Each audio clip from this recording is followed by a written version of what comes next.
Bonjour à tous et bienvenue sur le Rendez-vous Tech, l'émission qui explore et qui vous résume de manière compréhensible toute l'actualité tech, internet et gadgets. Bonjour à tous et bienvenue dans le Rendez-vous Tech, l'émission où on vous résume toute l'actu tech. Vous avez une seule chose à écouter, et ben c'est très simple, vous écoutez le Rendez-vous Tech et vous avez tout ce qu'il se passe dans le monde merveilleux de la technologie, tous les nouveaux gadgets, toutes les nouvelles controverses, toutes les choses qu'il faut retenir, avec, j'espère, un petit peu d'analyse bien sûr, mais aussi de bonne humeur et que ça vous fera passer un bon moment. Je suis Patrick Béja et j'ai l'immense plaisir et l'honneur de recevoir Lucie Ronfaux qui revient dans l'émission, Lucie Ronfaux du Figaro Tech. Comment ça va, Lucie ? Bah ça va très bien et toi ? Écoute, moi je suis en forme. Tu m'as dit que tu avais un petit rhume qui t'avait prise, mais tu es quand même là pour l'émission, donc je suis très reconnaissant. Quand même là pour l'actualité tech, toujours. Oui, bien sûr, quel que soit qu'il pleuve, qu'il vente, qu'il neige. Tu m'as dit que les conditions, en plus, à Paris, les jours derniers étaient assez difficiles. Vous aviez 30 degrés, une chaleur insupportable. Moi qui... Oui, autant dire le temps idéal pour avoir un rhume. Hein. Oui, moi, il fait plus de 5 degrés ici en Finlande, donc je suis content, tu vois, c'est la fête aussi. On a des choses hyper intéressantes dont on va discuter. On a une sorte de... Je crois qu'on peut dire le fiasco du Galaxy Fold, du premier téléphone pliable sérieux commercialisé. Je pense qu'on peut dire fiasco, hein. Oui, je pense que le mot est justifié. Voilà. Donc on va vous expliquer exactement ce qui s'est passé. On a aussi la grande surprise d'Apple et Qualcomm qui enterrent la hache de guerre. Et c'est un sujet qu'on va détailler aussi, qui n'était pas du tout attendu et qui a des ramifications dans l'industrie en général. Puis on a plein de petits sujets divers comme Google qui se plie aux demandes de l'Union européenne sur Android, Microsoft qui fait des AirPods, Amazon et Google qui font des services de musique gratuits, etc., etc. La nouvelle application de messagerie pour le gouvernement français qui est intéressante aussi. Mais donc, avant ça, on va parler du Galaxy Fold et de Apple et Qualcomm. Et j'aimerais bien sûr prendre le temps de remercier les auditeurs qui soutiennent l'émission. En l'occurrence, aujourd'hui, je voudrais dire un immense merci à Grammaire, Damien Mathias, David Carpena, Caligon, Marc Bender, CBI et Johan Jacquel. Merci à vous tous. Ce sont des gens comme eux, comme vous, qui permettaient à l'émission d'exister. C'est le moyen de financer le Rendez-vous Tech. Donc, si vous appréciez l'émission, si vous passez un bon moment, si vous l'écoutez depuis quelques mois et que vous vous rendez compte que c'est un plaisir de retrouver l'émission quand vous voyez qu'il y en a une nouvelle dans votre app de podcast, et ben peut-être aller faire un tour sur patreon.com/rdvtech pour voir si vous voulez la financer. Ça ferait très plaisir et ça serait vraiment apprécié. Donc, Galaxy Fold. Alors, Lucie, mais qu'est-ce qui s'est passé ? Les étoiles étaient alignées, tout était en place pour que le premier téléphone portable sérieux, vraiment utilisable, soit lancé dans quelques jours, là, le 26. Et on a vu l'annonce aujourd'hui ou hier que Samsung décalait la date de lancement, sans doute de plusieurs, et qu'ils vont parler de la nouvelle date de lancement dans plusieurs semaines. Et on a vu des articles détaillant les raisons de ce décalage. Est-ce que tu veux expliquer un petit peu ce qui s'est passé ou est-ce que je Oui, prends en bien sûr. charge ? Vas-y. Bon, si tu veux bien, ouais. Donc, le Galaxy Fold, ça fait partie de ces. En fait, Samsung a été la première marque à dévoiler le fait qu'il travaillait officiellement sur un smartphone pliable. Il a réussi à coiffer au poteau Huawei en faisant son annonce 2 ou 3 semaines avant le Mobile Congress de Barcelone. Donc, tout le monde attendait ce smartphone avec impatience. Il était censé sortir là. Il y avait un événement presse prévu à la fin de la semaine. Sauf que patatras, plusieurs journalistes américains et des blogueurs aussi, un youtubeur, etc. En fait, ont cassé leur Galaxy Fold. Et quand je dis cassé, c'est vraiment l'écran ne répond plus, l'écran ne marche plus de moitié. Donc, pour ceux qui voient pas à quoi ressemble le Galaxy Fold, c'est vraiment un smartphone qui a l'air assez classique comme ça, mais qu'on peut déplier en une sorte de grand smartphone qui est plutôt un format tablette en fait. Donc, c'est clair que ça fait rêver. Hein, c'est un peu smartphone de science-fiction entre guillemets. Sauf qu'en fait, moi, ça me fait rire parce que c'est vraiment bête comme erreur. Sauf que en fait, le Galaxy Fold était protégé par une sorte de couche protectrice qui ressemble un peu à un protecteur d'écran, quoi, un protecteur film d'écran, vous savez plastique, qu'on met. quoi. Voilà, vous savez, c'est le genre de truc qu'on met pour protéger de la poussière, des rayures, etc. Sauf que dans certains modèles qui ont été livrés aux journalistes américains, cette couche protectrice en fait était très légèrement décollée sur le côté. Donc du coup, les journalistes ont eu un réflexe somme toute logique. Moi, j'aurais eu le même, je pense. C'est qu'ils ont commencé à retirer cette couche protectrice et le smartphone ne marchait plus. Parce qu'en fait, cette couche protectrice n'était pas. Alors, il faut rappeler que c'est un smartphone à 2020 € quand même. Donc, on parle c'est même plus du haut de gamme là. C'est du très très haut de gamme. Et il suffit entre guillemets de retirer cette couche pour le rendre inutilisable. Donc, Samsung au départ a un peu minimisé en disant que oui, mais le problème, c'est effectivement ces journalistes qui avaient retiré la couche, etc. Alors déjà, pour moi, c'est pas un super argument parce que un smartphone, c'est quand même fait pour être utilisé et que moi, en tant que consommatrice, si je vois un smartphone avec une protection qui est légèrement décollée, mon réflexe, c'est de le décoller. C'est assez logique. Enfin, je sais pas toi, Patrick, mais Non, bien moi, sûr. En plus, ça te démange. moi, c'est ce que T'as j'aurais fait. envie de le retirer. Et ce qui est Ouais, puis c'est surprenant. moche, quoi. Ouais, oui, bien sûr. Et ce qui est surprenent, c'est que, bon, à la limite, ils auraient pu dire, enfin, ce qu'ils disaient, c'était, on aura des avertissements bien plus clairs dans les modèles commercialisés, envoyés aux utilisateurs finaux, enfin aux clients, parce que là, Mhm. c'était des versions entre guillemets de test, qui étaient des versions finales, mais qui n'avaient pas le bon marquage, machin. Mais bon, ok, à la limite, admettons, mais ce qui est surprenant, c'est que cette fine couche, qui est vraiment un film plastique minuscule, selon leur communiqué, fait partie de l'écran, et ils admettent, si vous l'enlevez, l'écran marche plus. Et c'est pas juste qu'on se dit, il a une couleur bizarre, ou vraiment, il y a genre la moitié de l'écran qui marche plus. Il devient inutilisable. Et en plus Oui, de et d'ailleurs, ça... Vas-y, pardon, Mais vas-y. ce qui est intéressant, c'est que les journalistes américains, eux, ils ont eu le droit de tester le smartphone seul. C'est-à-dire que ça se fait beaucoup avec les sites spécialisés, c'est qu'on leur envoie en fait par la poste les nouveaux modèles de smartphone et ils peuvent jouer avec pendant une semaine, quoi. Alors qu'en France, typiquement, nous au Figaro, alors ça n'a pas été mon cas, mais au Figaro, on a testé, enfin on a pu prendre en main le Galaxy Fold, mais cette prise en main a été faite avec des gens de Samsung qui étaient à côté de nous, qui nous ont expliqué du coup, effectivement, il y a cette couche, faut pas la retirer, etc.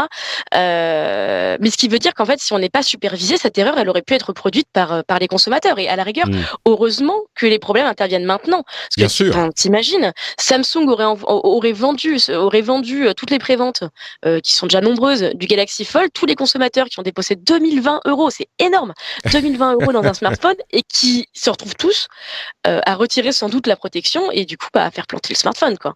Et le pire, alors là, on a 4 journalistes qui ont eu le problème. Je ne sais pas si tu as vu, mais la moitié avait le problème avec la couche retirée, mais il y avait une autre moitié, je crois que c'est le cas de Dieter Bohn de The Verge, Ouais.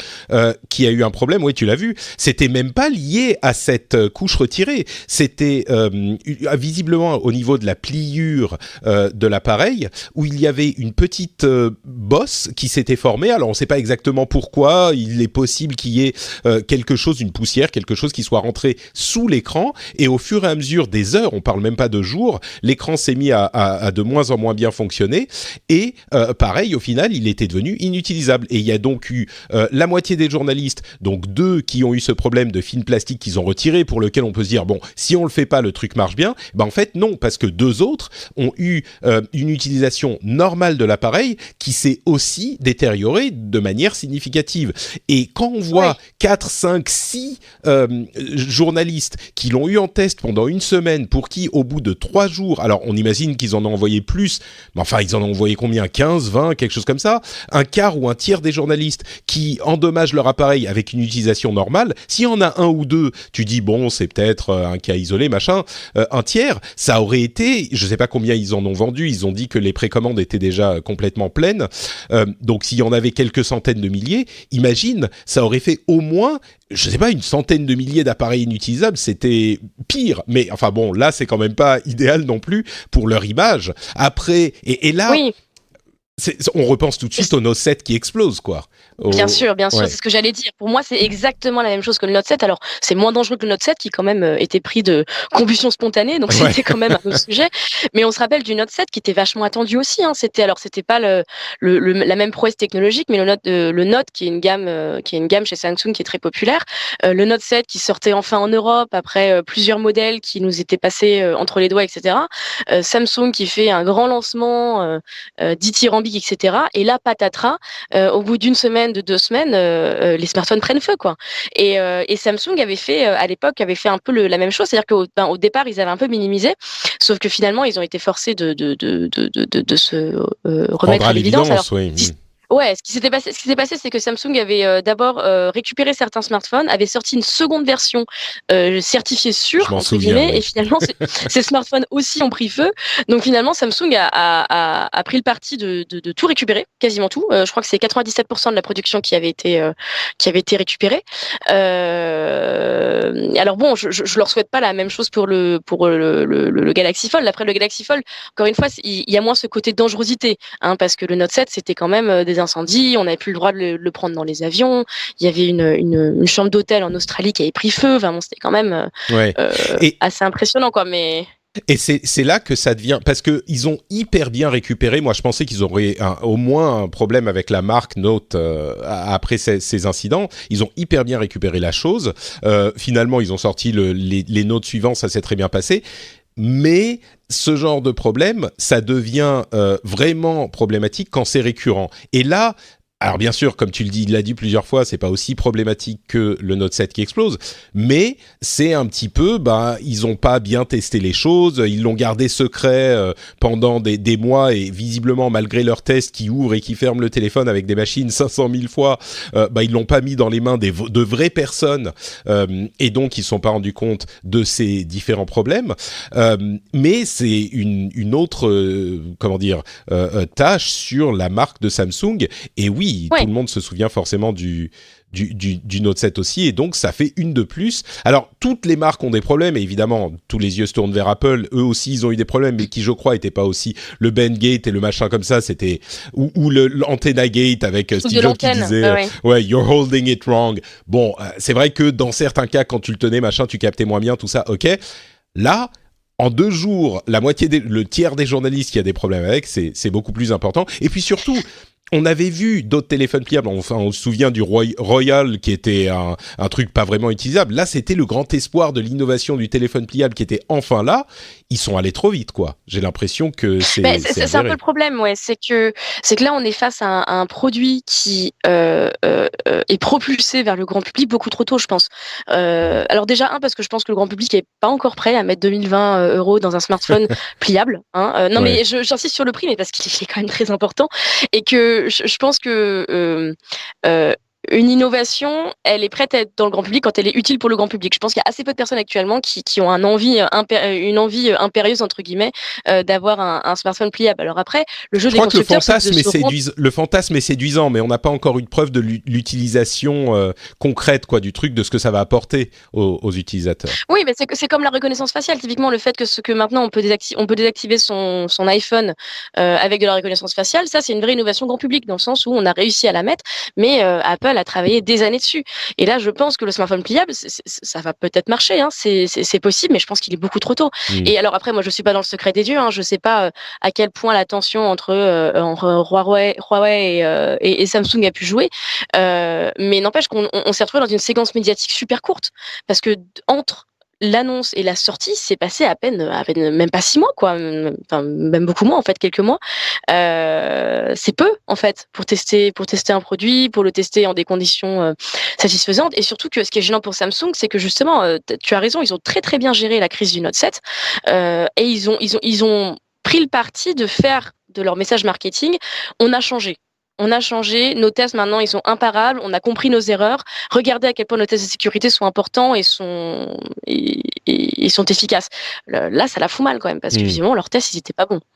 Ouais, c'est quelque chose, et ça fait d'autant plus mal que c'était censé être la nouvelle évolution du format qui était une première version, mais une première version, on l'a dit d'ailleurs dans cette émission, qui semblait fonctionnelle, utilisable. Ensuite, est-ce qu'on en a besoin? Est-ce que c'est trop cher? C'est une autre question, mais ça marchait. Alors qu'il y a 2 ans, on se disait ça marche pas. Et là, on se rend compte qu'il y a peut-être des ingénieurs dans d'autres sociétés qui étaient en train de tester ce type d'écran et qui se disaient ah bah oui, mais pour ça et pour ça et pour ça, ça marche pas, ou pour ça c'est trop fragile, ou pour ça. Et là, du coup, l'œuf est sur le visage de Samsung, quoi. Donc, donc voilà pour cette histoire du Galaxy Fold. Donc, comme on l'a dit, il y a eu 2 problèmes. C'est pas uniquement la question du protecteur d'écran entre guillemets. Et donc, on se demande ce qui va se passer. Ils ont carrément annulé. Enfin, j'imagine que les téléphones, ils sont tous fabriqués, quoi. Le truc est censé sortir dans 3 jours. Maintenant, on enregistre le 23, c'est le 26, la date de sortie prévue d'origine. Les téléphones doivent être fabriqués, ils doivent être arrivés dans les magasins. Enfin, qu'est-ce qu'ils vont faire? Est-ce qu'ils vont rajouter je sais pas, faites attention quand vous l'ouvrez, mettez pas mangez pas à côté parce que ça peut glisser une poussière sous l'écran, sous le mécanisme et poser des problèmes. Enfin, je sais pas ce qu'ils vont faire, mais ça, il doit y avoir des gens qui dorment pas chez Samsung là. Oui, c'est amusant parce que moi, souvent, je me dis que les constructeurs de tech oublient que leurs utilisateurs ont une vie, en fait. Ouais. Typiquement, moi, ça m'évoque, tu me parlais de la poussière, moi, ça m'évoque le clavier papillon D'Apple, oui, bien sûr. d'Apple, là, qui, ça fait 3-4 ans qu'on nous dit, oui, mais c'est juste des poussières, faut faire attention, faut bien nettoyer son clavier. Ben oui, mais les gens sont dégueulasses, hein, les gens mangent au-dessus de leur Mac, les gens emmènent sans doute leur Mac au chiottes. Enfin, il faut aussi prendre en compte les aléas de la vie, quoi. Ouais, c'est et un oui, petit un peu ça. smartphone pliable, on va le plier plein de fois parce qu'on va vouloir se la péter et montrer à notre famille et à nos proches qu'on a un smartphone pliable et qu'ils ont intérêt à être robustes, quoi. Ouais, c'est sûr. Bon, donc voilà pour le Galaxy Fold. Entre parenthèses, j'ai quelques jeux de mots gentiment prêtés par Jérôme Kainborg. Je pense que le titre de l'épisode sera Samsung ferme son clapet. Il était pas mal.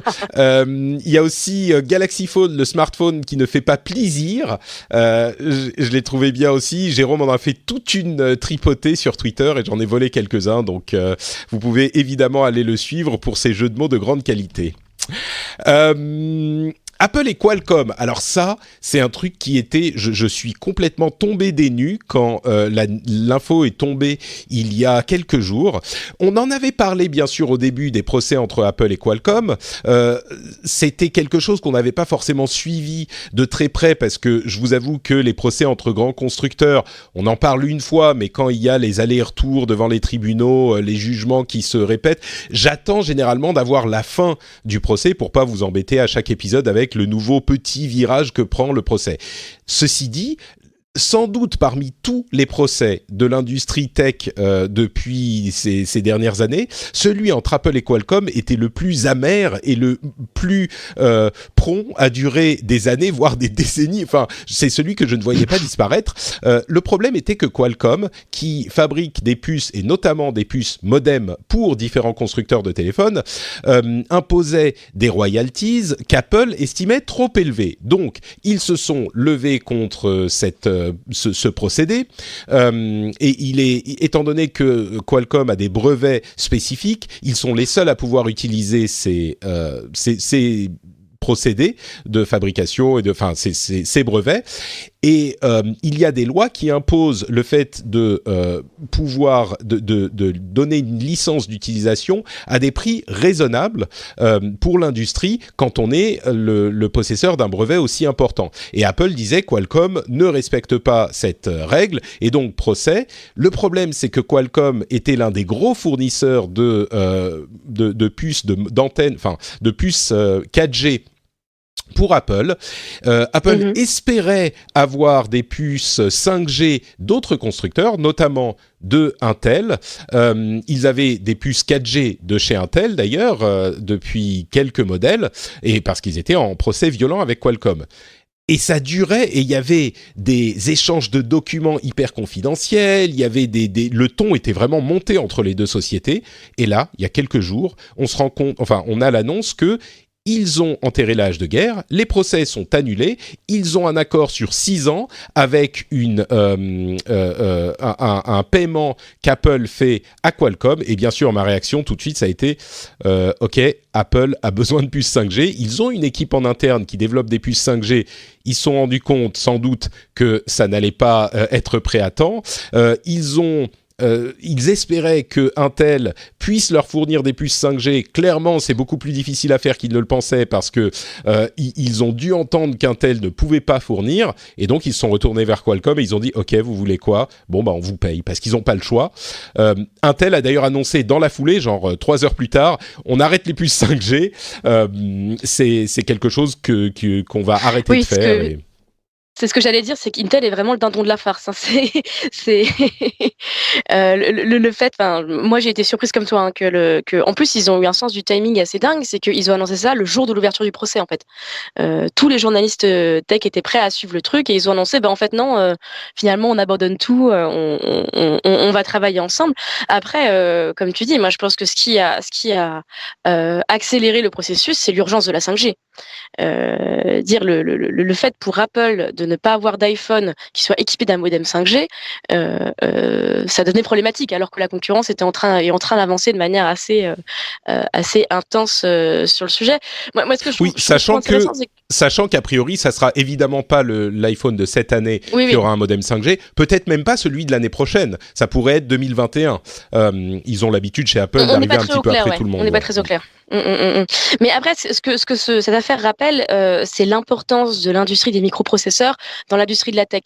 Et ça, c'est marrant parce que c'est un secteur qui est moins connu, du grand public même en général, mais qui ont des acteurs, des acteurs comme Qualcomm, etc., et qui ont une importance. Et il y a une vraie guerre des puces en ce moment qui est livrée dans la tech.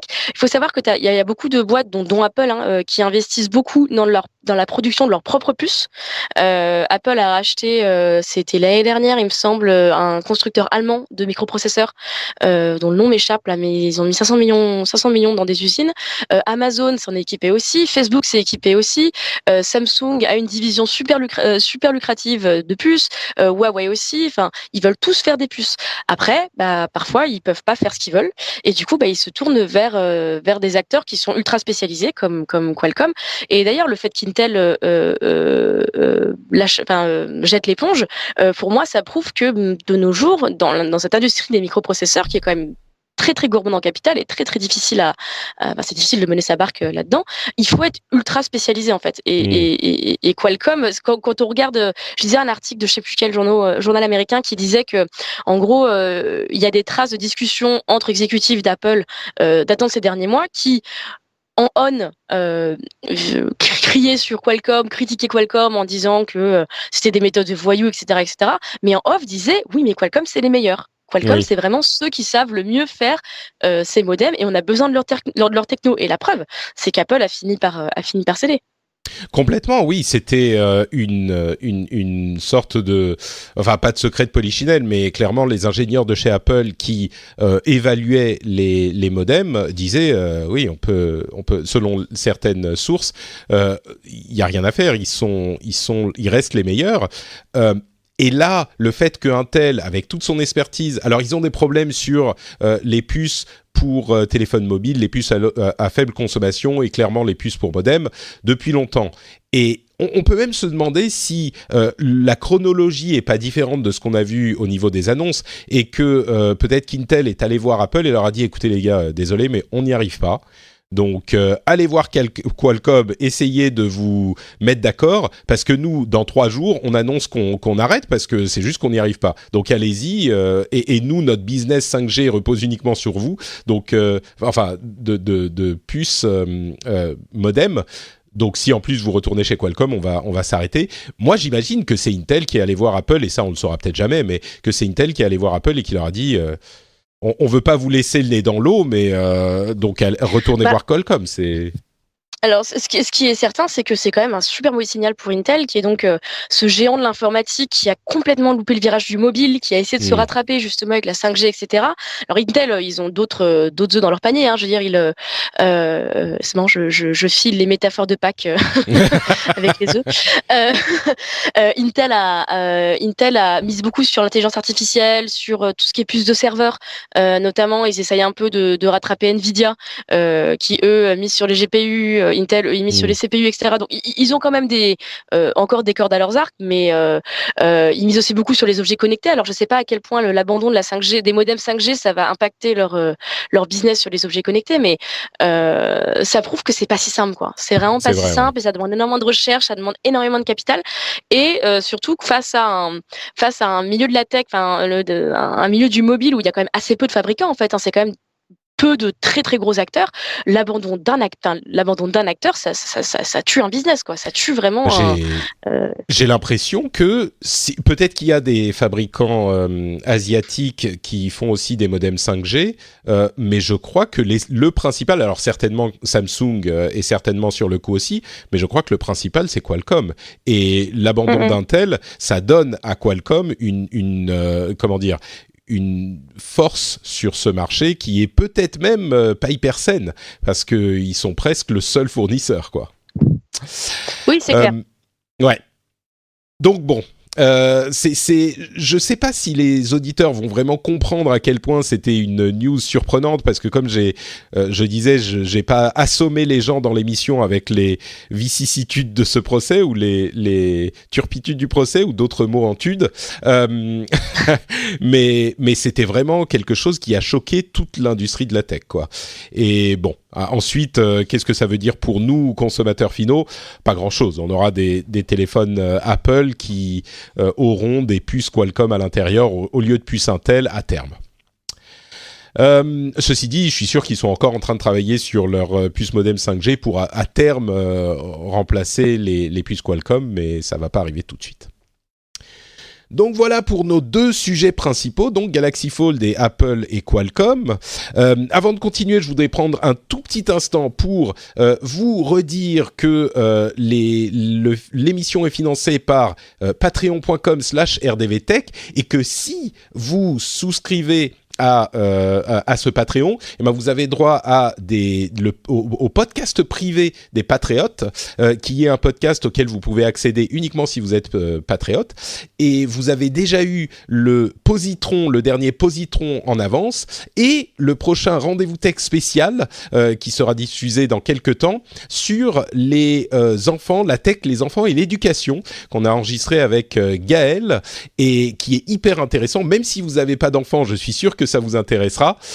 Il arrivera la semaine prochaine sur le flux normal, mais si vous êtes patriote, vous avez déjà accès à cet épisode et à d'autres, et en plus aux éditos et à plein d'autres choses. Donc ce podcast privé a plein de trucs intéressants. Donc si vous pensez que l'émission est intéressante et que vous en voulez un petit peu plus, vous pouvez aller voir du côté du Patreon sur patreon.com/rdvtech. Le lien est dans les notes de l'émission. Et merci à vous tous, comme je le disais tout à l'heure.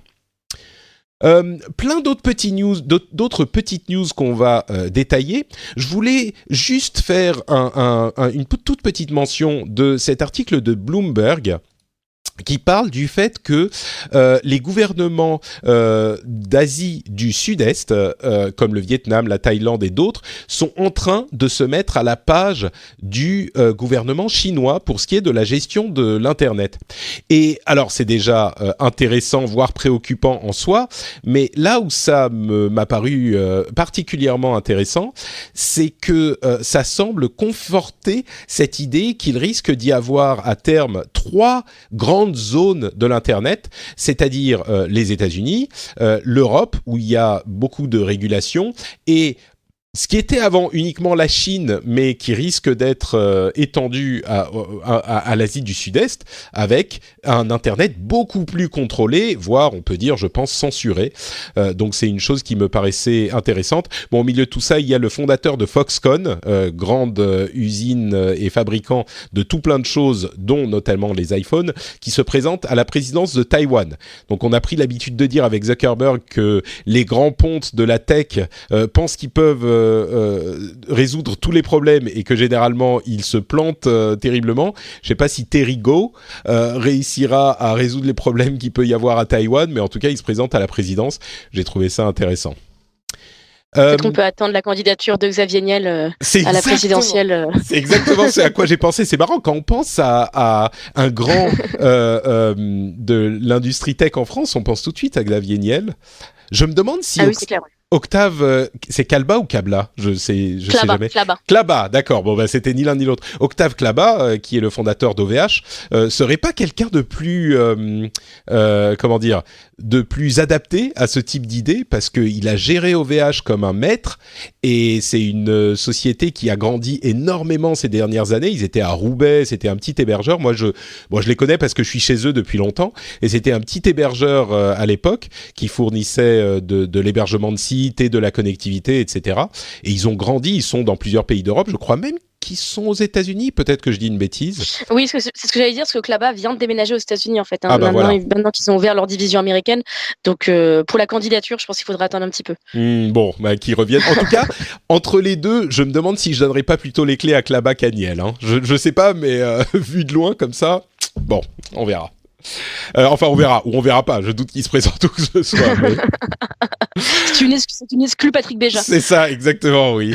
Klaba versus Niel en 2022. 22 ou 23 23. Oui, non, c'est ça. Hein. C'était 2017, l'élection présidentielle précédente. Parce que bien sûr, il se présente direct à l'élection présidentielle. Il n'y a pas d'autre formule. En même temps, je ne sais pas si tu as vu ce qui se passe en Ukraine, mais le comique qui a gagné l'élection, ça montre bien que tout peut arriver. Bref, en parlant d'élections, justement, c'est la transition toute trouvée avec ce TED Talk de Carol Cadwalader, c'est un nom Welsh un petit peu bizarre, Cadwalader, qui est hyper intéressant, qui explique des choses dont on a beaucoup parlé dans l'émission, mais qui les résume de manière vraiment concise, et dont je voulais parler très succinctement. On va parler de Google et de Microsoft juste après, mais c'est un TED Talk qui a été rendu public il y a quelques jours de ça, et elle parle du Brexit et de l'influence qu'ont eu des acteurs extérieurs sur le Brexit, et encore une fois, c'est pas des informations nouvelles, mais c'est des informations qui sont... Elle a une clarté, vous savez, ce qui se conçoit bien s'énonce clairement, et elle l'énonce très très bien. Donc elle a vraiment enquêté sur la chose et elle comprend ces problématiques avec beaucoup de clairvoyance. Et je vais vous résumer un petit peu ce qu'elle dit. Elle dit que, en fait, le référendum du Brexit a pour une grande partie, eu lieu sur Facebook. Et l'un des gros problèmes qu'on a eu avec Facebook, c'est qu'il n'y a pas de suivi et il n'y a pas d'archives. Donc, il est impossible de savoir exactement qui a vu quoi, enfin, pas spécifiquement quelle personne, mais quel document était présenté. Et jusqu'à ce que le gouvernement anglais exige de Facebook qu'il rende public les publicités qui étaient affichées à ses utilisateurs, on ne savait pas ce que les gens voyaient. Parce que les gens qui voient les publicités, c'est algorithmique, et donc ceux qui voient les trucs sont les seuls à les voir. Les autres personnes qui ne les voient pas, forcément, ne les voient pas. Donc on ne peut pas vraiment savoir ce qui est dit et ce qui s'y passe. Et donc les gens sont atteints en secret, en quelque sorte. Et ce qui a été... en fait assez préoccupant, c'est que suite aux différents scandales, dont le scandale de Cambridge Analytica, on s'est rendu compte que les gens, et je continue, je dis les gens tout le temps, c'est en partie l'intervention du gouvernement russe et en partie les organismes les organes politiques anglais qui ont identifié des gens qu'ils considéraient comme convaincables, qui pouvaient convaincre de certaines choses, en grande partie avec des mensonges ou des demi-vérités, des choses comme on va donner l'argent qu'on donne à l'Union européenne, on va le donner à la sécurité sociale, ou alors la Turquie va rentrer dans l'Europe, et ce genre de choses. Et donc il y avait une petite minorité de gens convaincables, entre guillemets, qu'ils ont identifié grâce à des choses comme les données de Cambridge Analytica. C'est-à-dire, quand on parle souvent des questions de données personnelles qui peuvent poser des problèmes, on a du mal à dire spécifiquement quel type de problème ça pourrait poser. Ça va pas être que la Stasi va débarquer chez vous et vous arrêter. Par contre, avec l'utilisation qu'a faite de ces données une société comme Cambridge Analytica, ils ont pu cibler des gens qui étaient, comme je le disais, convaincables avec ce type de message. Et le gros problème, au-delà du fait que ces messages ciblaient des gens dont on ne... Enfin, sans qu'on sache qu'est-ce qui était dit à quoi, et c'est pas une question d'espionner tout ce qui se passe partout, mais c'est une question du fait que ça soit passé complètement en secret, et le problème du financement de ces campagnes, parce que ce qu'elle dit avec beaucoup de justesse, la raison pour laquelle les lois électorales ont été implémentées il y a quelques temps déjà, quelques dizaines d'années déjà, c'est qu'il y avait littéralement des gens qui allaient avec des brouettes d'argent, des sacs d'argent, devant les bureaux de vote pour acheter les votes des gens. Et ça, le financement des campagnes a été largement encadré pour éviter ce genre de choses. Et ce qui s'est passé sur Facebook, c'est qu'il y a des sommes d'argent monumentales qui ont été dépensées illégalement, parce que ça rentrait pas dans le cadre des lois et des règlements de financement des campagnes, sans qu'on sache d'où venait l'argent, qui finançait les montants, enfin qui finançait les campagnes, ce qu'étaient les campagnes, etc., etc. Et je parlais des lois sur la clarté du financement des pubs en période électorale, une loi qu'on a votée en France il y a quelque temps, et je sais qu'il y a des gens qui en riaient un petit peu à cause de l'incident avec Twitter. C'est ce genre de choses qu'il faut éviter. Et donc, il y a vraiment une action criminelle pour laquelle on n'avait pas les mots à l'époque, qui a été que les campagnes se sont passées avec un financement opaque, sur Facebook et en secret, c'est-à-dire qu'on ne s'est pas rendu compte de la communication qui était faite en période électorale. Et elle a peut-être une vision qui exagère un tout petit peu la caractérisation de la chose, mais elle dit, le problème c'est qu'on ne peut pas avoir un débat démocratique dans ces conditions. Les élections ne sont plus libres et justes, c'est des élections qui sont manipulées. Et les réseaux sociaux, elle est très remontée contre les réseaux sociaux, elle dit que les réseaux sociaux sont complices de ces crimes, mais vraiment complice au sens juridique du terme. Et je crois qu'elle a un argument assez juste, et elle dit qu'il faudrait que Facebook débloque les archives, toutes les archives, pas juste ce qu'ils ont déjà donné un petit peu, les archives, pour qu'on comprenne enfin ce qui s'est passé, pour que on puisse éviter que ça se reproduise. Et même si on pourrait dire, et je crois qu'on peut défendre l'argument de l'idée que ça n'a pas déterminé complètement les élections, ça a peut-être été un facteur, mais le résultat n'aurait pas forcément changé sans ces éléments. Je crois qu'il est juste de dire, il faut quand même qu'on comprenne exactement ce qui s'est passé pour qu'on puisse l'étudier, qu'on puisse éviter que ça se reproduise si ça a vraiment eu une influence déterminante. Donc voilà, je voulais mentionner ce résumé parce qu'il m'avait paru assez juste. Si je puis me permettre, moi, ça m'évoque la lecture d'un livre que j'ai lu récemment. C'est un roman qui s'appelle Le Parti de la vérité, qui a été écrit par Damien Leloup. Je sais pas si les auditeurs connaissent, c'est l'ancien rédacteur en chef de Pixel, qui est la rubrique Nouvelles technologies du monde.fr. Et dans Le Parti de la vérité, il imagine l'ascension lors d'élections présidentielles françaises d'un parti conspirationniste. Et qui justement dont la propagande se repose uniquement sur les outils en ligne. Et c'est super fin justement c'est une très très bonne description de comment on peut manipuler les réseaux sociaux et donc manipuler les gens via via ces outils qui sont non seulement malheureusement assez ignorés, mais en plus très très mal maîtrisés par la police, par les États, etc. Enfin, c'est un très bon roman et c'est une bonne introduction, je pense, à ce genre de principe. Donc c'est disponible, ça doit être disponible, c'est disponible en ligne, hein, c'est un e-book. Donc voilà, Le Parti de la vérité de Damien Leloup. Damien Leloup, je le mettrai dans les notes de l'émission aussi. Voilà. Super. Donc voilà. Pour ce petit détail, parlons maintenant un petit peu de Google. Google qui nous fait une Microsoft avec l'Union européenne.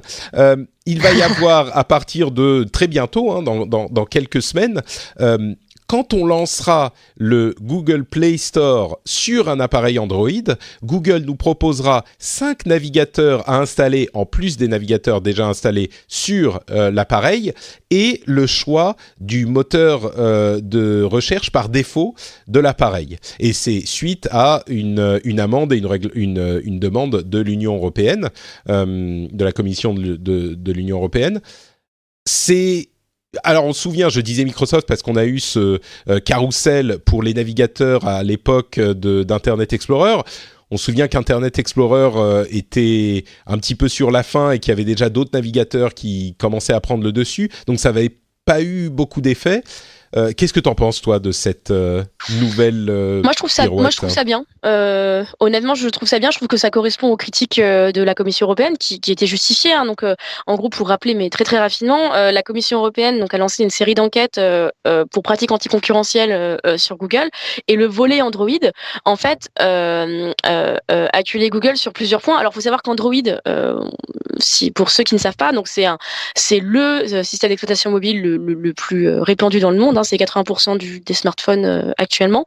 C'est un système d'exploitation qui est gratuit, c'est-à-dire que un Huawei, un Samsung, etc. peut le prendre gratuitement pour le mettre sur son smartphone.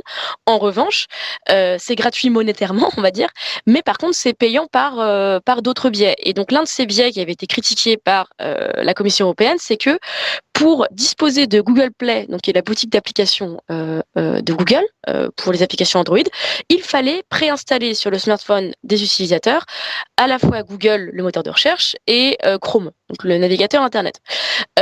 Google disait oui, mais c'est un choix. S'ils ne veulent pas la boutique d'applications, ils peuvent très bien ne pas installer Google et Chrome. Sauf que le problème, c'est que c'est pas vraiment un choix puisqu'il n'existe quasiment aucune autre boutique d'applications disponible sur le marché. Donc vous imaginez acheter un smartphone qui non seulement n'a pas les applications Google machin, mais en plus on n'a même pas un moyen d'acheter des applications. Enfin c'est juste impensable. Donc la parade a été trouvée de faciliter, on va dire, le choix des internautes en proposant sur le Play Store, effectivement, un large choix de navigateurs et de moteurs de recherche. Alors, Google dit que ce choix sera déterminé de manière algorithmique, c'est-à-dire que, en théorie, les moteurs de recherche les plus populaires dans Google Play remonteront automatiquement, parce qu'il y a 5 slots, ce qui est pas beaucoup. Il y a quand même pas mal de moteurs de recherche alternatifs. Donc typiquement, moi j'avais reçu les captures d'écran de l'outil. Il y a Quant, les Français de Quant, qui sont plutôt en bonne position. Donc, après, faut voir si ça va vraiment avoir un effet hein, parce que contrairement à Internet Explorer à son époque, Google et Chrome sont loin d'être en perte de vitesse. Hein. C'est des outils qui sont extrêmement populaires. Alors à juste titre, oui et non. Oui à juste titre parce que ce sont d'excellents outils. Hein, on peut pas dire le contraire. Hein. Les recherches Google sont excellentes. Chrome est un navigateur Internet qui fonctionne très bien. Et, sauf que la raison pour laquelle ils sont aussi excellents, c'est aussi parce que Google, pendant des années, a bénéficié de cette ultra-domination en écrasant tous les concurrents, et du coup, n'a pas trop laissé l'occasion à leurs concurrents de se développer. C'est compliqué hein, de lancer un moteur de recherche ou un navigateur Internet digne de ce nom aujourd'hui, parce que ça demande de la thune. Et puis, ça demande de croire un peu en sa bonne étoile, quoi, parce que pour réussir à rivaliser avec Google Chrome, faut y aller, quoi.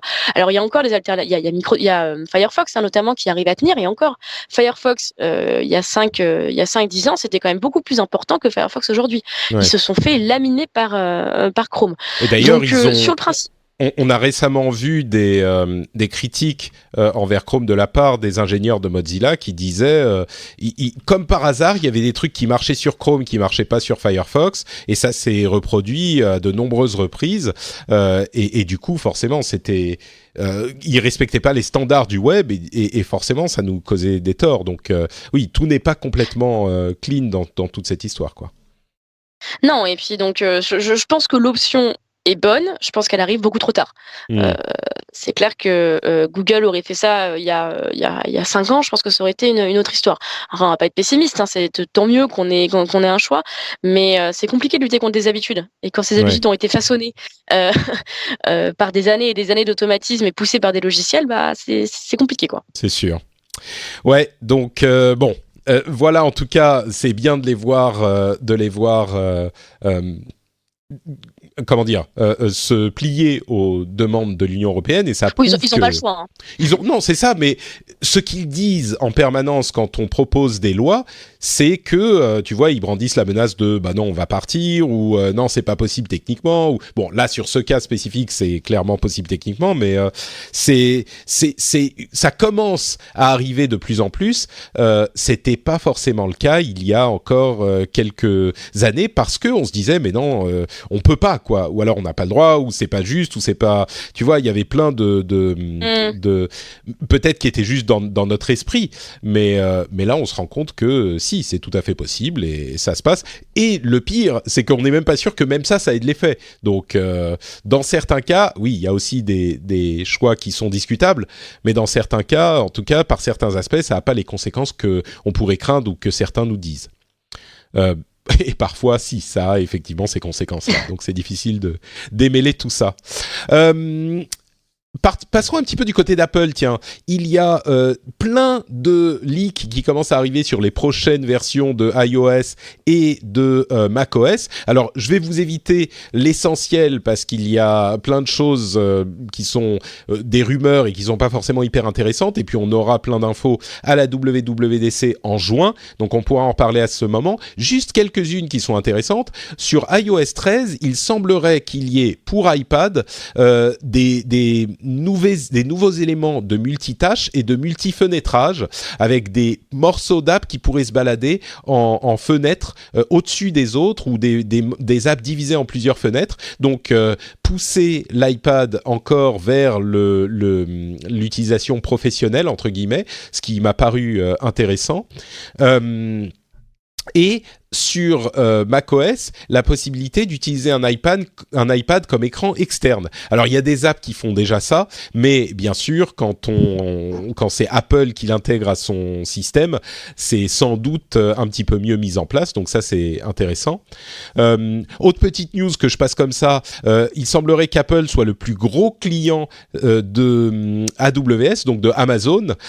Il dépenserait 30 millions de dollars par mois pour stocker leurs données. Bien sûr, les données sont chiffrées, hein, donc ça reste des données qui appartiennent à Apple et qui sont avec les standards d'Apple, mais ils dépensent aujourd'hui 30 millions de dollars par mois sur AWS. Donc c'est marrant de voir que, encore une fois, derrière les batailles d'apparence, ils travaillent beaucoup ensemble, tous ces grands géants de la tech. Et puis, un autre truc qui me paraissait amusant, c'est que encore un grand fabricant est en train de faire un AirPod-like, et je me souviens il y a 2 ans des rires que m'avaient tiré ces AirPods qui avaient l'air complètement ridicules dans les oreilles, qui ressemblaient à des sortes de boucles d'oreilles, et rires que j'ai ravalés quand j'ai eu les miens entre les mains et dans les oreilles, parce que j'ai crié au monde que c'était la plus belle innovation d'Apple depuis depuis l'iPad. C'est vraiment un design incroyable. Et entre-temps, tous les fabricants se sont mis à en faire, et Microsoft est le dernier dans la liste. Enfin, c'est une rumeur en tout cas. Ils auraient un produit qui s'appelle Morrison, qui est donc en fait les AirPods de Microsoft. C'est pas si surprenant. Non, alors moi je suis vraiment très très surprise, enfin très surprise, assez hallucinée par le succès des AirPods. Pour moi, Apple, ils ont réussi à reproduire ce qu'ils avaient fait avec les fameux écouteurs blancs. Je sais pas si tu vois c'est à quoi je fais référence, Patrick, oui. Mais Apple, quand on regarde l'histoire d'Apple, l'un des coups de génie d'Apple, c'était que avec les iPods, à la grande époque des iPods, il a commencé à produire des écouteurs blancs qui étaient fournis avec les iPods pour écouter de la musique. Et ça, en faisant le pari, parce qu'à l'époque il y avait très peu d'écouteurs blancs, enfin ça se faisait pas, c'était pas une couleur normale pour les écouteurs, ils étaient tous noirs. Et le pari d'Apple, c'est de dire oui, mais du coup, quand tu verras une personne avec des écouteurs blancs dans les oreilles, tu sauras que cette personne a les moyens de s'acheter un iPod et ensuite un iPhone, parce qu'ils ont reproduit ça dans les iPhones, et donc il fait partie de la tribu Apple entre guillemets. Et ça a marché, mais du feu de Dieu d'ailleurs. D'ailleurs maintenant les écouteurs, les écouteurs blancs, c'est pas rare du tout, hein. Plein de marques ont copié ce principe. Et pour moi, avec les AirPods, c'est exactement la même chose. C'est que avoir des AirPods, c'est une sorte de marqueur social, quoi. Alors pas seulement en termes de thunes, parce que bon, c'est vrai qu'il faut rappeler que les AirPods c'est quand même pas gratuit, mais aussi en termes de je suis une personne qui a des AirPods, qui sont un truc très innovant, qui sont assez différents, etc. J'affirme mon individualité en ayant les mêmes AirPods que tout le monde autour de moi, un petit peu. Oui, alors après, c'est vrai que, enfin, tu le dis, hein, ce sont des écouteurs qui sont excellents, hein, la techno est super, le son est très bien, Oui, c'est pas tout, des écouteurs d'audiophile, on va dire, mais ils sont super pratiques. Ils sont le fait que ça soit sans fil, c'est le design est bon, quoi. oui, le design est bon et je pense vraiment que on a affaire à la fois à une très bonne opération marketing et à un très bon objet tech, quoi. Mm. Donc ça m'étonne pas du tout que tous les constructeurs fassent la queue leu leu les uns après les autres pour essayer de les imiter, hein. Mm. C'est vraiment Et bon, tu le mentionnais moi je le les trouve, fait que ouais. pardon, vas-y, finis, excuse-moi. Non, j'allais dire que moi je les trouvais toujours moches. Je suis désolée. Ah bah ils sont moches, ça c'est sûr. Mais c'est presque bon, j'ai fini par m'y habituer et puis je les vois tellement autour de moi, tu peux pas rire à gorge déployée devant chaque personne que tu vois pendant 3 ans, quoi. Au bout d'un moment, tu finis par t'habituer. Mais et puis c'est pas très poli, mais oui, moi j'ai fini par m'habituer aussi, mais je suis d'accord qu'ils sont quand même moches. Ceci dit, tu parles de marqueur social et c'est très vrai. Et moi, j'ai été hyper surpris de voir la quantité de gens de milieux très différents, enfin de quartiers et de milieux différents, qui ont des AirPods. Moi, je suis dans différents endroits, dans Paris, en Finlande, quand je voyage, et je vois des AirPods partout. Mais partout, je me suis dit, à 179, 180 euros, c'est quand même pas un truc que tout le monde peut se permettre. Et je pense qu'il y a des gens qui font des efforts sur leurs achats tech et qui se disent, bah, plutôt que de changer de téléphone, du coup, c'est presque, plutôt que de changer de téléphone cette année, je vais acheter un AirPod et je vais économiser un petit peu d'argent parce que le téléphone aurait coûté plus cher. Je sais pas si c'est ce genre de calculs qui sont faits, mais c'est vrai que j'en vois partout et j'ai été très surpris, quoi. Bon, puisqu'on parle d'Apple, on va continuer avec un dernier sujet qui est la machine à recycler d'Apple, sur laquelle ils ont fait une petite opération de com en disant qu'ils espèrent que ouais, une petite Entre guillemets, hein. bah vas-y, dis-nous tout. En fait, c'est ce qu'ils disent, c'est on espère que d'autres vont être inspirés par notre machine à recycler et on va partager notre savoir. Je suis un petit peu ironique, mais a priori, ils sont peut-être, c'est peut-être sincère, mais dis-nous un petit peu de quoi il s'agit. Oui, donc Apple en fait dispose, ça fait 1 an qu'on est au courant, hein, que cette machine a été dévoilée, dispose de 2 modèles d'une machine qui s'appelle Daisy, c'est ça? J'oublie C'est le nom à ça, chaque ouais. fois. Daisy, ouais.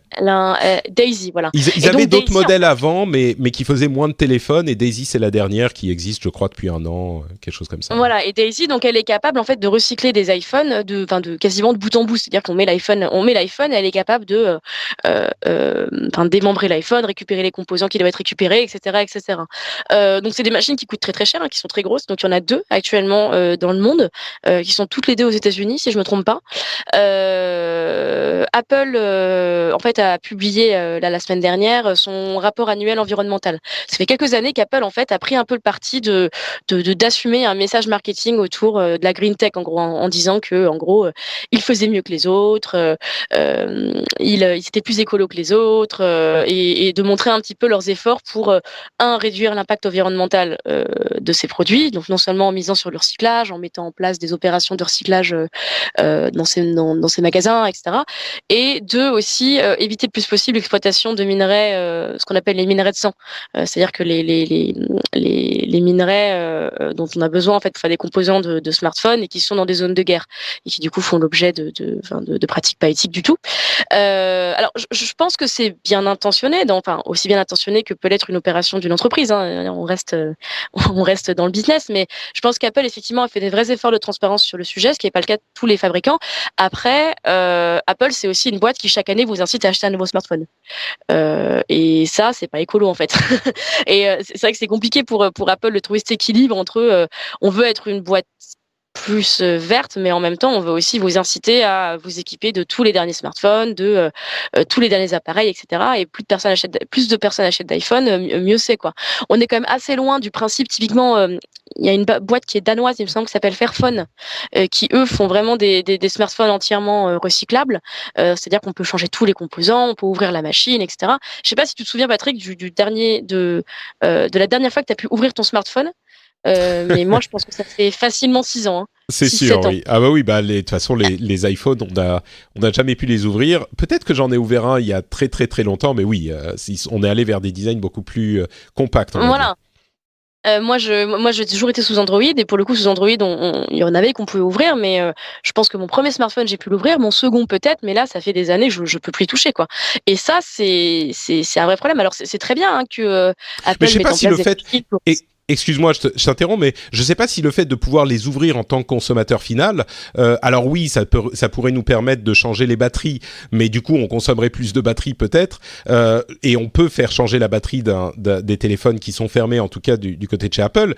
Je sais pas si ça ferait qu'ils seraient plus verts, tu vois, le fait de pouvoir les Mais ouvrir. Je suis pas convaincu. à partir du moment où on fait durer tu augmentes la durée de vie d'un appareil, tu es plus écologique parce que tu te débarrasses pas de ton Hmm. appareil, parce que du coup t'as pas, c'est tout con, hein, mais quand tu achètes un nouveau smartphone, bah non seulement tu achètes un nouveau smartphone, donc ça veut dire qu'il a été produit, donc tu as toute la chaîne de production qui est responsable Bien de cet sûr. appareil, il a été distribué, il a été emballé, Bah oui, du coup, non, mais on n'y je pense me, pas quoi. je me fais un petit peu l'avocat du diable, du coup, Lucie, mais dans ce cas-là, si le fait de ne pas avoir à remplacer son téléphone est un marqueur d'écologie, je pourrais arguer du fait que parmi tous les constructeurs de téléphones, et c'est une chose dont on discute souvent dans l'émission, Apple est sans doute celui qui fait le suivi de ses téléphones sur le plus long terme. Alors oui, ils essayent de t'en vendre aussi, mais tu vas pouvoir utiliser un téléphone de marque Apple sur, allez, facilement 4, 5, 6 ans, avec des mises à jour régulières et une sécurité qui est soutenue, alors que des téléphones comme, même si on va pas chercher très loin, chez Samsung ou d'autres,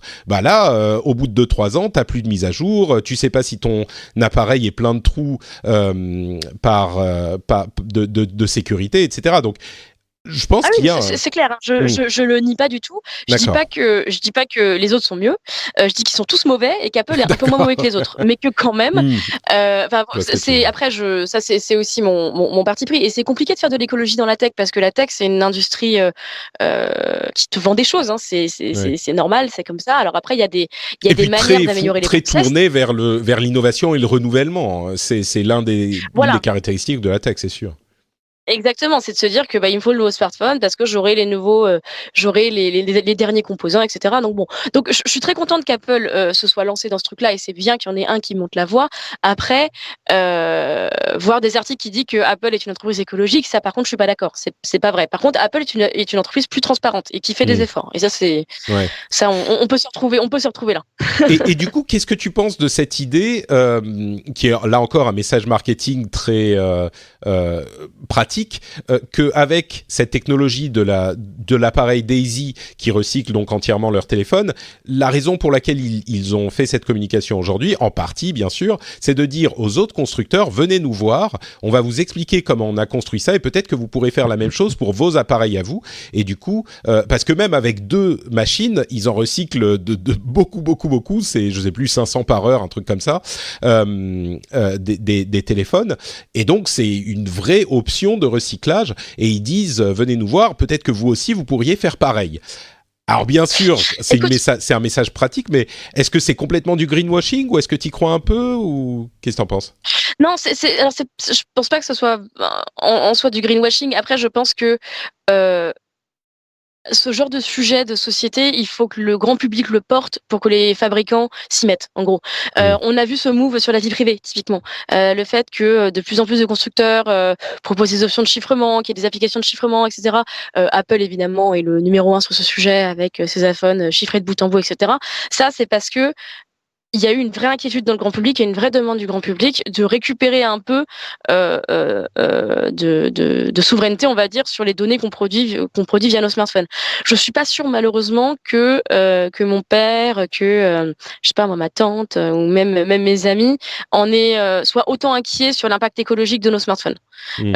Et je pense que le jour où ce sujet commencera à vraiment prendre entre guillemets, là oui, je pense que les fabricants pourraient s'y mettre. Et je pense effectivement le fait qu'Apple fasse cette proposition pourrait contribuer à ce mouvement général.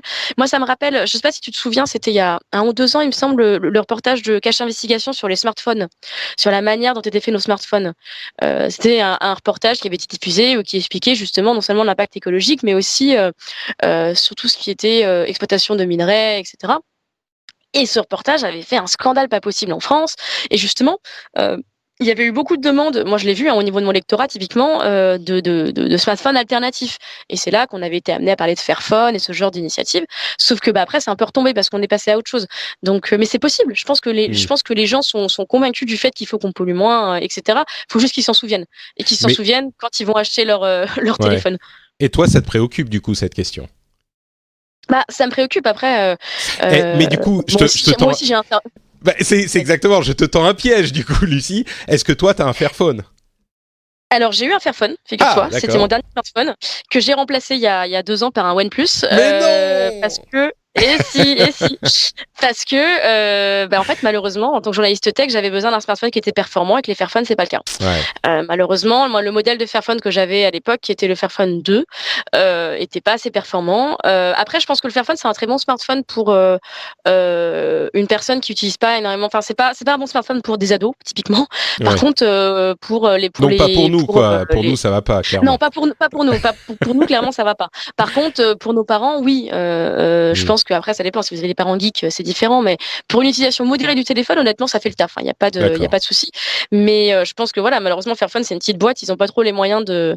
Donc c'est pour ça. Et là, je vais te donner raison que effectivement, c'est plutôt enthousiasmant de voir que Apple, qui est le premier produit, enfin pas le premier, pardon, mais l'un des plus gros acteurs du mobile dans le monde, incorpore dans son marketing ce genre de message. Et peut-être que ça Hmm. finira par rentrer et que ça finira par. Mais c'est compliqué, hein. C'est Ouais, ouais, compliqué. c'est Après, sûr. c'est vrai que mon smartphone, je le change pas tous les ans. Ouais, oui. Bon, votez vert aux prochaines élections, on va dire ça.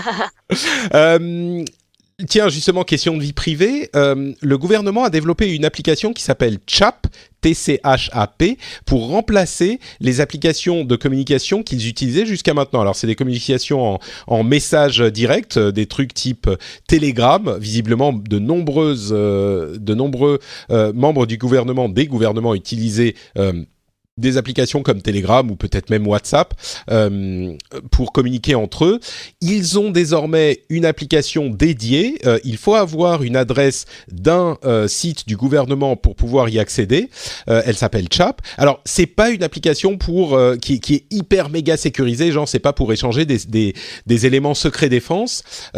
C'est vraiment pour communiquer entre membres du gouvernement de manière à ce qu'il n'y ait pas l'œil de Zuckerberg sur ce que vous faites. Je dis Zuckerberg au hasard. Et ça me paraît pas mal. Alors, il y a quelques failles qui ont été détectées, qui ont été patchées. Il y a un bug bounty qui a été lancé sur l'application. Le code est accessible, c'est ouvert. Moi, ça me paraît bien. Évidemment, on peut en rire un peu, mais c'est une bonne chose, non? Non, c'est une très bonne initiative, je pense. On en revient à ce qu'on disait sur le smartphone pliable tout à l'heure. Toujours penser au grand public, toujours à penser à qui va utiliser ces produits et comment. Le problème de l'État au sens global, hein, donc des communautés territoriales, des ministères, etc., c'est que c'est plein de personnes qui n'ont pas envie de s'emmerder à utiliser un smartphone ultra sécurisé, comme ceux que font Thales, par exemple. Ça Hmm. existe, hein, les smartphones qui sont chiffrés, il faut mettre un code à chaque fois que tu t'envoies un message, etc. Oui. Alors Ouais, ça, enfin, c'est utilisé évidemment pour les. on va pas en mettre un dans les mains de chaque conseiller municipal, quoi. Non, bien sûr, mais le problème, c'est que du coup, on s'est retrouvé face à des employés de l'État qui utilisaient Telegram, qui, il faut le rappeler, n'est pas une application chiffrée. Il y a une option de chiffrement qui est disponible sur Telegram, mais Telegram de base n'est pas chiffré. Ça faut vraiment le rappeler parce que Ouais, et puis ça a du mal à. et leur code est pas open source, on sait pas exactement ce qu'ils font. Voilà, C'est pas exactement. Signal. Signal est plus Non, non. sécurisé. Telegram est moins sécurisé. Ouais. Voilà, Signal, c'est très bien. WhatsApp, malheureusement, ça appartient à Facebook. Donc, même si c'est chiffré, il faut quand même On savoir sait qu'un jamais. certain nombre de données va chez Facebook, etc. Donc, ça, c'est quand même pas tip-top. Donc, moi, je trouve que la France développe sur des outils open source une application disponible pour ses employés en disant, ben voilà, vous n'aurez pas accès à un smartphone ultra sécurisé, mais quand même, on va vous donner un certain niveau de sécurité. C'est très bien. Et ça, c'est la base de la cybersécurité, c'est d'identifier les menaces et les outils auxquels on a accès. Si moi, je suis, je sais pas moi, un employé de mairie, c'est clair que j'ai quand même assez peu de chances de me faire cibler par des méchants hackers russes, chinois, nord-coréens ou je ne sais quelle nationalité. Mais néanmoins, a priori, il y a pas de justification à ce qu'on me prête un smartphone à 2000 euros qui n'est pas pliable, mais qui lui est sécurisé. Néanmoins, néanmoins, ça peut avoir un certain intérêt de me donner une application que je peux télécharger sur mon smartphone Android, sur mon iPhone, pour discuter de manière sécurisée. Donc moi, je trouve ça très bien. Alors malheureusement, ça a été lancé un peu vite, et c'est clair que une faille a été découverte en moins de 24 heures, et c'est quand même une faille assez grosse parce qu'elle permettait de s'inscrire même si on n'avait pas de mail du gouvernement. Donc bon, ça a été patché. Moi, je souhaite vraiment que cette initiative réussisse parce que je pense qu'elle est bonne.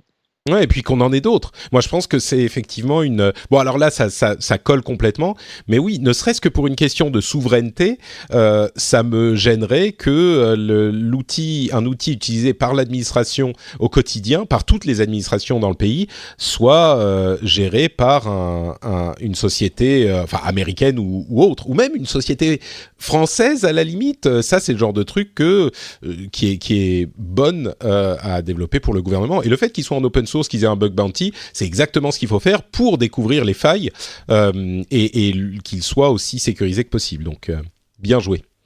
Jack Dorsey a dit qu'il voulait changer Twitter, changer l'orientation de Twitter et l'orienter moins vers l'idée de suivre des gens, mais plus vers l'idée de suivre des sujets. Et c'est bien sûr une réponse aux problèmes récurrents et permanents qu'a Twitter, et qui est un changement assez radical. Ça me fait, moi qui suis un grand utilisateur de Twitter, ça me fait presque un peu peur, même si je sais qu'il y a de gros problèmes sur Twitter. Est-ce que c'est un signe du désespoir qu'a Jack Dorsey de ne pas réussir à régler les problèmes de Twitter, ou qu'est-ce que tu en penses? Ça pourrait être une orientation intéressante? C'est compliqué pour Twitter, hein, parce qu'ils sont confrontés aux mêmes problèmes que n'importe quelle autre grosse plateforme, notamment sur la modération. Twitter, il y a quand même un gros sujet de modération sur le cyberharcèlement, sur la haine en ligne, etc., qui se pose. Sauf que Twitter, il a deux problèmes. C'est que, Twitter, c'est une plateforme publique, ce qui n'est pas le cas de Facebook, ou typiquement. Donc, c'est-à-dire qu'il y a beaucoup plus de personnes qui peuvent y parler avec des pseudos, etc. Donc, il y a quand même une masse de messages à traiter qui est très importante. Et par ailleurs, Twitter n'a pas les moyens de Google et Facebook. Et ça, on a tendance à l'oublier. C'est que, alors déjà, Facebook et Google, certes, ont embauché des modérateurs, mais ont quand même mis du temps. Et là, Facebook actuellement, c'est 30 000 personnes qui travaillent sur la modération, donc 15 000 de modérateurs. Twitter, de ce qu'on sait, c'est au mieux plusieurs centaines, pas plus. Donc c'est clair qu'ils ont des énormes problèmes de modération qu'ils régleront pas comme ça. Donc je pense qu'en désespoir de cause, effectivement, ils essayent de changer la philosophie et de passer par un changement de philosophie et de manière de présentation, et etc. Je sais pas si ça a marché, honnêtement. Twitter est dans la panade depuis quand même pas mal d'années maintenant. Au moins, ils parlent du problème. C'est déjà ça. Je sais pas. Honnêtement, moi, j'aime beaucoup Twitter aussi. Après, j'ai aussi conscience que je représente pas une portion représentative de la population en général. Mais c'est clair que Twitter va devoir changer quelque chose. Et surtout que Twitter, c'est une entreprise qui va pas très très bien non plus. Alors, leur nombre d'utilisateurs n'augmente plus. Et ça fait plusieurs trimestres que c'est le cas. Donc si en plus ces utilisateurs, notamment utilisatrices, parce que c'est vraiment un problème qui touche beaucoup les femmes sur Internet, se font cyberharceler à tout bout de champ, ils risquent en plus de perdre des utilisateurs. Donc, ouais. Non, et puis donc un changement est nécessaire. Alors lequel, je sais pas. Honnêtement, à ce stade, ils ont déjà essayé beaucoup de choses. C'est très bizarre Twitter, parce que c'est effectivement un outil qui est utilisé par une fraction des gens qui utilisent Facebook ou d'autres réseaux sociaux. C'est minuscule, pourtant, c'est minuscule. C'est 300 millions, je crois, là où même Instagram est à plus d'1 milliard. Et sans même parler de Facebook. Et c'est curieux parce que malgré ça, tout le monde... Enfin, tous les gens, entre guillemets, qui ont quelque chose à dire sont sur Twitter. Les journalistes, les podcasteurs comme moi, il y a énormément... Enfin, on voit sur tous les affiches, les posters de films, les reportages, tout le monde donne son compte Twitter. On donne pas tellement le compte Facebook. Et donc, même s'ils sont plus petits, ils ont quand même dans la société, dans le discours, dans la société, une importance qui est hyper élevée. Et donc, je sais pas, enfin bon, là, on a clairement pas du tout les détails sur la manière dont il opérerait concrètement cette bifurcation, ce changement de direction, mais Peut-être, pourquoi pas. Moi, j'ai 50 000 followers sur Twitter. Ça me donne une sorte de super pouvoir comment dire, d'estime de moi. Si jamais les followers n'ont plus d'importance, qu'est-ce que je vais faire, quoi? Parce que je suis sûr que je pourrai jamais reconstruire un truc comme ça ailleurs. Donc, je sais pas. Je suis assez angoissé par cette annonce de Jack Dorsey. Après, c'est un sujet, enfin le sujet de la quantification de ta valeur en tant que personne, en tant que contenu, par le nombre de likes, c'est un sujet qui est pour le coup transverse à beaucoup de plateformes. Il y a Instagram qui apparemment, je sais pas si tu as lu ça, qui envisagerait aussi de supprimer la mention du nombre de likes sur des Oui. contenus, parce qu'on sait aussi les dérives que ça peut apporter avec, on va pas refaire l'histoire, hein, mais sur la désinformation, sur les bots, sur la viralité à tout prix, etc. Enfin, quand on y pense, ce principe de followers, etc., il est quand même très propre à Internet, et il a quand même amené beaucoup d'effets négatifs, d'effets C'est retors sûr, oui. sur la manière dont on gère un média, la manière dont on gère nous-mêmes, la manière dont on voit nos corps, nos visages. Enfin, c'est fascinant quand on y réfléchit, mais Complètement. c'est pas complètement illogique. C'est pas complètement illogique que Twitter y réfléchisse aussi.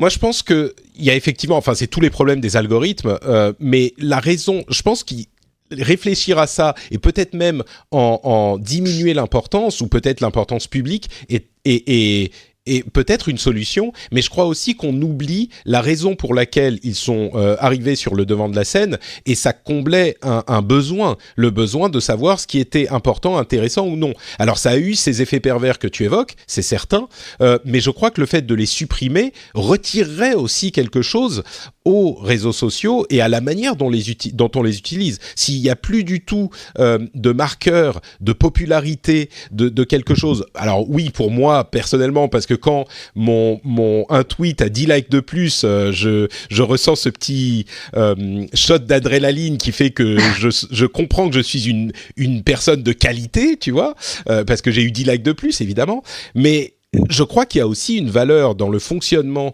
de ces réseaux qui est pas nul, et donc ça pourrait avoir des conséquences de les supprimer. Enfin bref, on verra déjà où il va aller avec cette histoire. Dernier sujet que je voulais évoquer, le gouvernement anglais est en train de mettre en place un système de vérification d'âge sur les sites pornographiques qui devra être en place avant le 15 juillet. Et la manière dont ça fonctionne, c'est que tous les sites qui ont au moins un tiers de leur contenu qui est de nature pornographique va devoir implémenter un système de vérification d'âge qui fonctionnera de la manière suivante. Soit l'utilisateur doit envoyer, tenez-vous bien, envoyer une photo de sa pièce d'identité au site. Je ne plaisante pas. Soit on peut acheter dans un café une carte avec un code qui atteste en fait qu'on a plus de 18 ans. Donc on va dans un café. Ça, c'est le pire. Dans le café, c'est le pire. T'imagines aller chez ton buraliste et dire bonjour, j'aimerais voir du porno, voici ma carte bancaire. Enfin, c'est l'enfer. Clairement, c'est assez horrible. Je ne sais pas si c'est pire que de donner ta ton passeport à une société qui gère des sites porno. Enfin, clairement, je ne sais pas qui pense. Bon, d'une part, je me demande si c'est pas un moyen de faire en sorte que les gens n'aillent plus sur les sites porno, parce que c'est tellement repoussant comme idée que les gens vont se dire bon bah ok. Je pense que les magazines porno vont connaître comment dire, une remontée de popularité. Et en même temps, tu sais, quand tu dis imagine aller dans un bureau et dire je voudrais voir du porno et tu files ta carte bleue. Il fut une époque pas si lointaine où on allait acheter des magazines porno chez les buralistes, quoi. Donc, enfin, je dis c'est impersonnel, hein, bien sûr, moi je le faisais pas, mais donc je sais pas, c'est pas forcément si impossible à concevoir que ça. Alors, il y a deux choses à dire. Alors déjà, la loi anglaise autorise l'utilisation de VPN. Donc ça, c'est quand même important, c'est-à-dire que j'aurai le droit en tant que citoyen anglais d'utiliser un VPN pour faire croire à mon ordinateur que je suis pas en Angleterre, et du coup accéder de manière normale au site porno. Donc ça, c'est déjà ça le prix, on va dire. Après, moi, je trouve ce projet assez effarant de se dire qu'on est dans une époque où on a des articles sur des failles de sécurité toutes les semaines, qu'on vient de traverser pendant un an, le scandale Cambridge Analytica. Cambridge Analytica, on s'est quand même ému, et à raison, du trafic de données portant sur nos goûts, nos opinions politiques, etc. Là, on parle quand même de données encore plus intimes. On parle quand même de confier à des sites porno la possibilité d'associer mon nom et mon prénom, mon identité, mon âge. Donc je m'appelle Lucie Ronfaux, j'ai 27 ans, et avec ce que je regarde comme pornographie, quoi. Oui. Parce que alors, il faut savoir. Ça peut évidemment, je ne sais pas si les gens comprennent bien, mais c'est pas juste qu'on va aller voir des sites porno. Si moi je filme ma pièce d'identité au site et que ensuite je vais regarder, je sais pas, des vidéos avec des homosexuels ou des vidéos avec des transsexuels, je sais pas, et ben c'est des données hyper personnelles sur ce que j'aime et sur mes fantasmes, etc. Donc effectivement, si on est ému de la question des données personnelles, bah là c'est encore plus problématique. Puis alors par ailleurs, et je le dis pour les auditeurs qui, je suis sûre, sont peu nombreux ici à regarder du porno en ligne, les sites porno. Les sites porno collectent déjà vos données. Alors ça c'est clair et net. On le sait moins parce que on se renseigne moins, etc. Mais des sites comme YouPorn, comme Xhamster, comme en fait il y a un gros conglomérat qui s'appelle MindGeek, qui est un conglomérat canadien qui détient les plus gros sites porno sur Terre. Et pour le coup, ces sites arrivent à constituer un profil, alors qui est anonyme du coup parce qu'on ne donne pas on donne pas nos données privées, mais qui peut associer tel IP. On a remarqué qu'il regardait que cette IP regardait uniquement des vidéos de pas plus de 10 minutes, qu'elle avait tendance à regarder telle ou telle pratique. Donc, du coup, sur la page d'accueil, on va plutôt lui mettre en avant uniquement des vidéos de 10 minutes avec telle ou telle pratique. Et en fait, c'est un principe qui est appliqué sur tout le web. Je veux dire, Facebook fonctionne comme ça, Twitter fonctionne comme ça, Instagram fonctionne comme ça, YouTube fonctionne comme ça. Sauf que là, on parle de données. C'est la sexualité, quoi. C'est quand même. Alors oui, certes, on achetait des magazines porno quand on était plus jeune dans les buralistes, mais chez les buralistes. Mais moi, c'est vraiment un sujet qui m'interpelle beaucoup, et je trouve qu'on s'en émeut assez peu. Et le problème, c'est que c'est un sujet qui est porté à des fins à des fins qui sont compréhensibles. Le fait de protéger les enfants de la pornographie, c'est aussi un sujet. C'est vrai que nos gamins maintenant accèdent à la pornographie de manière très simple, et qu'il n'y a rien qui les en empêche. Après, moi je pense que la solution là-dessus, elle vient pas des sites porno.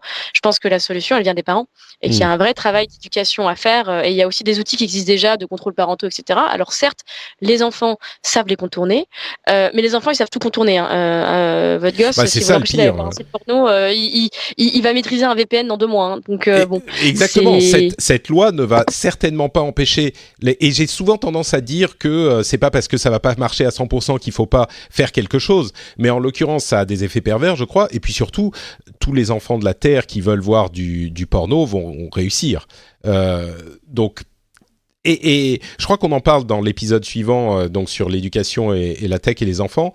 Et on dit le plus important, c'est d'expliquer aux enfants, parce que ce que t'évoques, la question du porno qui est facilement accessible aux enfants, le problème, c'est que ça donne une vision vraiment déformée de la sexualité. Violente, bien sûr. Ouais. Et ça, c'est vraiment problématique. Mais bon, peut-être l'un des arguments qu'ils donnent, c'est qu'avec une recherche YouTube, tu vas pouvoir Google, tu vas pouvoir tomber sur des sites porno, mais en même temps, c'est pas vraiment le cas. Et donc là, si tu tombes dessus, ça te bloquera, mais c'est pas le cas parce qu'en faisant des recherches Google, je crois qu'il faut vraiment le vouloir pour tomber sur des trucs porno. Ils ont déjà des filtres au niveau de Google, donc je sais pas. Bref. Oui, puis même quand ça arrive. Enfin, moi, quand j'avais 10 ans, j'ai fait un exposé sur Adam et Ève, et je suis tombée sur du porno, et je m'en suis remise parce que justement, j'avais des parents qui étaient là pour m'expliquer ce que c'était, et dans quelles circonstances on pouvait les regarder ou pas, et en quoi c'était pas encore pour moi. Bon, après c'est plus simple à dire qu'à faire, mais moi je crois que beaucoup de problèmes dans la tech, c'est les hommes et les femmes qui peuvent les régler en premier, avant les sites. Bon, peut-être qu'il y a des arguments pour cette loi. Clairement, tous les deux, on n'est pas complètement convaincus, en tout cas.